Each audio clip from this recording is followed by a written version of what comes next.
One of the really wonderful things that's happened in covering Wheel of Time is that I have met so many other passionate fans and readers of Robert Jordan's works.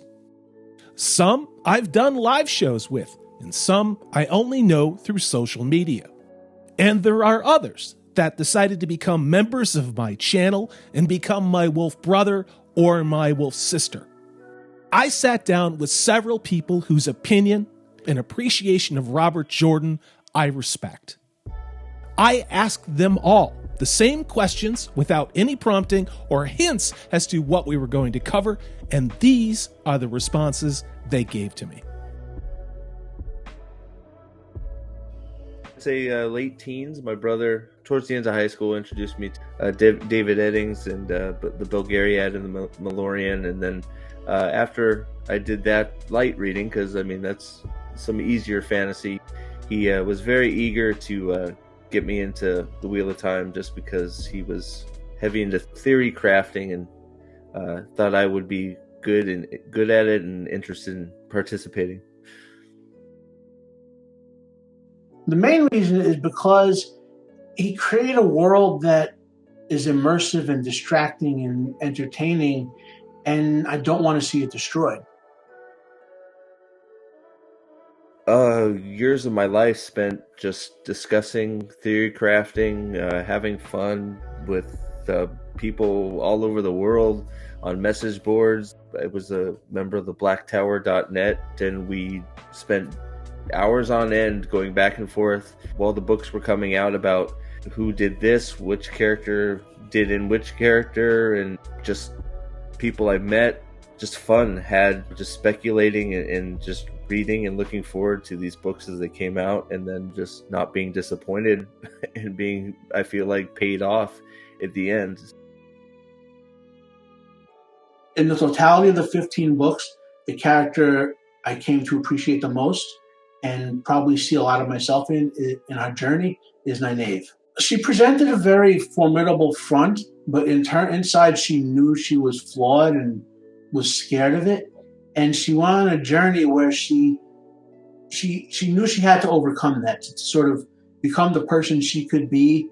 And Jordan wrote it so well, like you could have written that to where no one really appreciated her as a character, but you just saw the journey.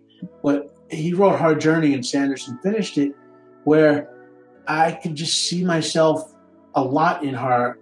I had to go through that same sort of journey with my own struggles with mental illness. So it resonated with me at the end, how, seeing her grow from a young, seemingly confident, but really not confident wisdom of our home city, and being a world-conquering badass at the end, He probably destroyed her character second or third most after he destroyed Luce Theron and Land's character.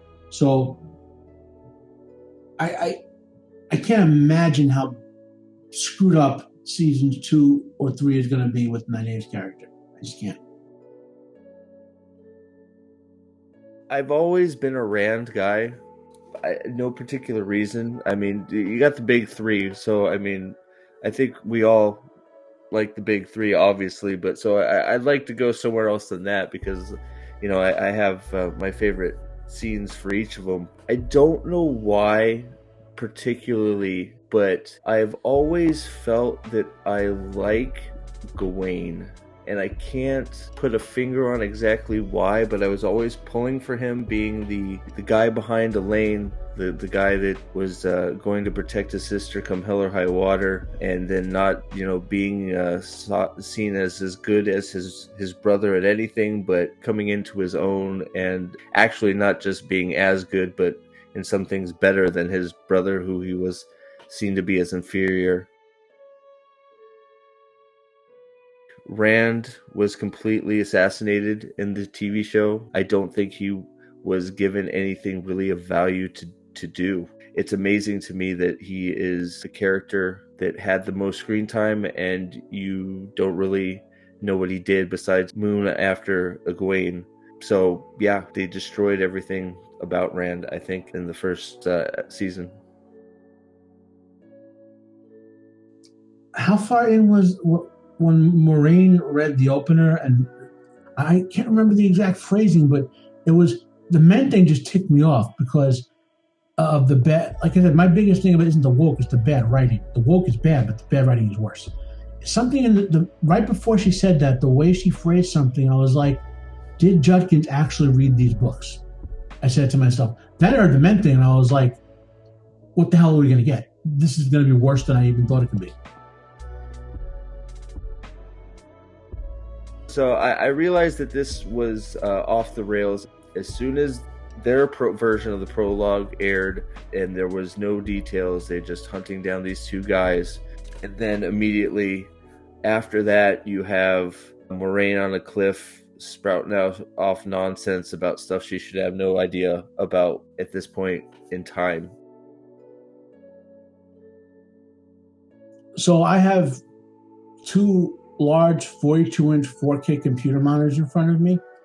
And when I heard, the opening flashback for episode 8 with Lews Therin and the pure character assassination, I actually hit them almost angry enough to destroy one of them.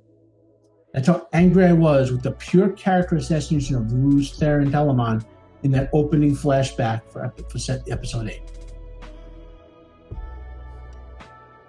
Well, I will say what I said to my son, because my son watched the show with me because he knew how much of a fan of this, of the Wheel of Time that I am and always will be. And he was watching part of it with me. I think it was after episode 2, and he sort of pulled me aside and asked me why I liked it, if I was getting so angry at it. And I told him that basically the show is not the Wheel of Time, it's something else completely. And if he's interested in seeing what the real world is and why I love it so much, that he should pick up the book and read it, which he did, and he's through Eye of the World now. So he completely understands now from his word, from his own words. If they're not a book reader, I'm going to say, well, I hope you enjoyed something, because there's no way a sane person can enjoy that show as just a show. And if they're a book, when I say a book reader, I mean someone who reads books but hasn't read the Wheel of Time. If I say, please don't judge the actual Wheel of Time books by this craptastic nonsense, go give the books a chance. Like you, I'm sure I'm not going to let them get away with it. I know there's a lot of people out there that would say, if you don't like it, don't watch it. But we have a lot of that going on right now. A lot of people's favorite things are being destroyed right in front of their eyes, and it needs to be brought to the forefront that this is not the thing that we love and the thing that made it popular. This is mutations and abominations of what the source material should be. I don't want people thinking when they hear Wheel of Time about the show, I want them thinking about the books, because they are two completely different things. From the point of view of riffing it, sure.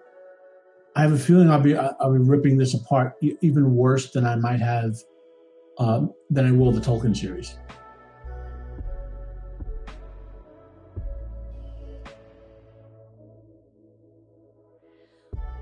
As ever, this is Salty Texas Sea. I am Corey DB. Thanks so much for watching. If you like what you've seen and heard, please hit that thumbs up button. If you haven't subscribed, I'd love to have you on board. That way you know, and we have things like live streams, which we are now going to be doing every Tuesday evening. Take care. I hope you're having a great 2022.